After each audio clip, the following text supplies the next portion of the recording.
অনুমোদন ছাড়াই রমরমিয়ে চলছে বেসরকারি হাসপাতাল। পুরুলিয়া জেলার বলরামপুর শহরে টাটা রোড সংলগ্ন বেরমা এলাকায় শ্রীরাম নামে একটি বেসরকারি হাসপাতাল নিয়ে উঠল এই অভিযোগ।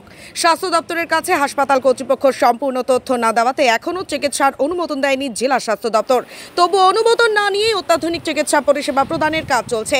ঝা চকচকে হাসপাতালের বাইরের বোর্ডে রয়েছে পরিষেবা প্রদানকারী চিকিৎসকদের নাম। রীতিমতো বাইরে থেকে ডাক্তারবাবুরাও এসে এই হাসপাতালের চেম্বারে বসে রোগীদের পরিষেবা প্রদান করছেন বলে জানালেন স্থানীয়রা। অথচ স্বাস্থ্যকর্মী, নার্স, টেকনিশিয়ান ও চিকিৎসকদের বিস্তারিত কোনো তথ্য নেই স্বাস্থ্য দপ্তরের কাছে। স্থানীয়দের অভিযোগ, সরকারি হাসপাতালে ঠিকঠাক পরিষেবা না পেয়ে বাধ্য হয়ে বেসরকারি হাসপাতালে চিকিৎসা করিয়ে উপকৃত হচ্ছেন তারা। অনুমোদন রয়েছে কিনা সেটা তাদের অজানা। যদি বেআইনিভাবে হাসপাতাল চালানো হচ্ছে তাহলে প্রশাসন তা বন্ধ করুক। হাসপাতালটি যে অনুমোদন পায়নি তা স্পষ্ট জানিয়েছেন জেলা মুখ্য স্বাস্থ্য আধিকারিক ডাক্তার অশোক বিশ্বাস। প্রয়োজনে স্বাস্থ্য দপ্তরের তরফ থেকে বিশেষ প্রতিনিধি দল দ্রুতই হাসপাতালটি পরিদর্শনের জন্য পাঠানো হবে। যদি অভিযোগ সঠিক হয় সেক্ষেত্রে হাসপাতাল কর্তৃপক্ষের বিরুদ্ধে আইনি ব্যবস্থা নেওয়া হবে বলে জানিয়েছেন তিনি।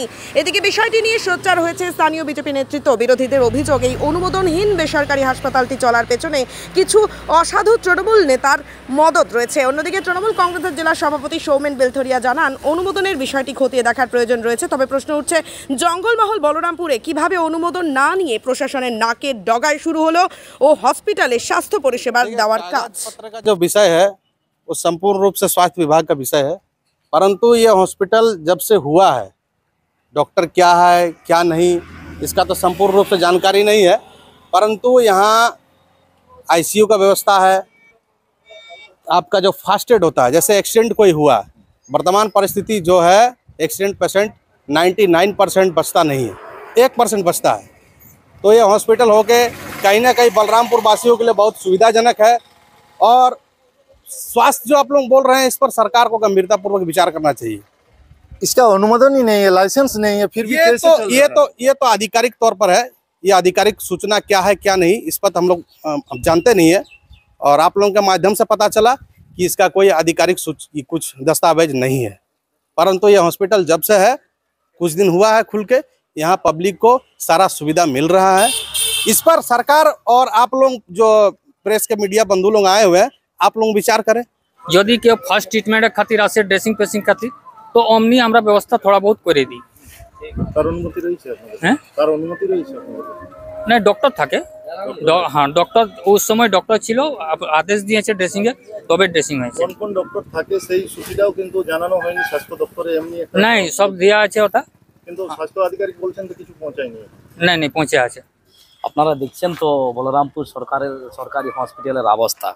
এখানে মানুষ পরিষেবা পাচ্ছে নাই বলেই তো কিছু অসাধু ব্যক্তি পুরুলিয়া জেলাতে অবৈধভাবে, ইনলিগেলভাবে সরকারের এবং আমাদের স্বাস্থ্য দপ্তরের অনুমোদন না নিয়ে ইনলিগেলভাবে কিছু হসপিটাল, বেসরকারি হসপিটাল চালাচ্ছে। আমাদের কিনেও সেটা খবর আছে কি বলরামপুরের একটা টাটা রোডে একটা বেসরকারি হসপিটাল ডাক্তারকে জানে নাই এবং হসপিটালের মালিককে সেটা জানা নাই, এবং অবৈধভাবে স্বাস্থ্য দপ্তর সেটা জানিয়েছে কি এই পরিপ্রেক্ষিতে আমরা কিছুই জানি নাই। তাই আগামী দিন এই হসপিটালে যদি কোনো ঘটনা ঘটে, এই হসপিটালে যদি কারো রং ট্রিটমেন্টে কারো যদি প্রাণ হারায়, তার দায়িত্ব কে নেবে এবং কার মেয়াদে চলছে, এবং সরকারকে ট্যাক্স না দিয়ে এই টাকাটা কে খাচ্ছে? এখানে কি কোনো কাটমানির বিষয় আছে? কেন কি আমাদের যারা শাসক দলের নেতা আছে তাদের কি মদত আছে? বড় মাথার কি হাত আছে? প্রশ্নটা এই জায়গায়। আপনারা দলীয় হিসাবে কি করবেন? আমরা দলীয়ভাবে এটা আলোচনা করেছি, এবং আগামী দিন যদি এর পূর্ণাঙ্গ তদন্ত না হয় স্বাস্থ্য দপ্তর থেকে, আগামী দিন আমরা কিন্তু গণ আন্দোলন করে পথে নামবো, এবং এই যেরকমভাবে সাধারণ মানুষকে ঠকানো হচ্ছে এর পরিপ্রেক্ষিতে আমরা আগামী দিন বলরামপুরের মাঠে নামব। বলরামপুরে নার্সিংহোমের বিষয়টা কি আছে সেটা অবশ্যই প্রশাসন দেখবে। প্রশাসন বলতে স্বাস্থ্য দপ্তর।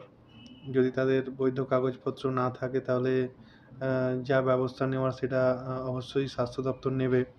এক্ষেত্রে কি আছে না আছে সেটা স্বাস্থ্য দপ্তরের দেখার বিষয়। আমি স্বাস্থ্য দপ্তরকে অনুরোধ করবো, যদি এই ধরনের ঘটনা কোথাও ঘটে থাকে বলরামপুরে, তাহলে অবশ্যই সেটা ব্যবস্থা নেওয়ার জন্য।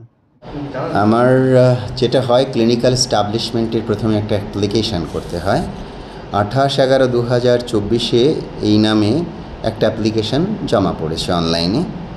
সেইখানে আমরা কোয়ারি দিয়েছি কতগুলো জিনিসের, সেগুলো হচ্ছে প্রেমিসেসের একটা ডকুমেন্ট থাকে, সেটা ওরা আপলোড করেনি, আমরা সেটা তাদের জানিয়েছি। Appointment and joining of the staff, কারা কারা কাজ করবে তাদের সমস্তটা অ্যাপয়েন্টমেন্ট দিতে হয় এবং তার জয়নিং লেটার আপলোড করতে হয়। প্রপার্টি ট্যাক্স রিসিট লাগে, সেটা তোলা নেই।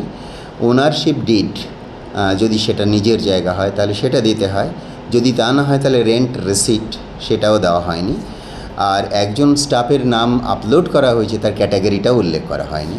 এটা আমরা 16/1/2025 কোয়ারি দিয়েছি, তার উত্তর এখনও দেয়নি। সুতরাং এখনও পর্যন্ত ইন্সপেকশন করতে পাঠায়নি। এই ডকুমেন্টসগুলো না পেলে তো ইন্সপেকশন করা যায় না, আর ইন্সপেকশনের পরে তার যে রিপোর্ট থাকে তার ভিত্তিতে লাইসেন্স ইস্যু করা হয়।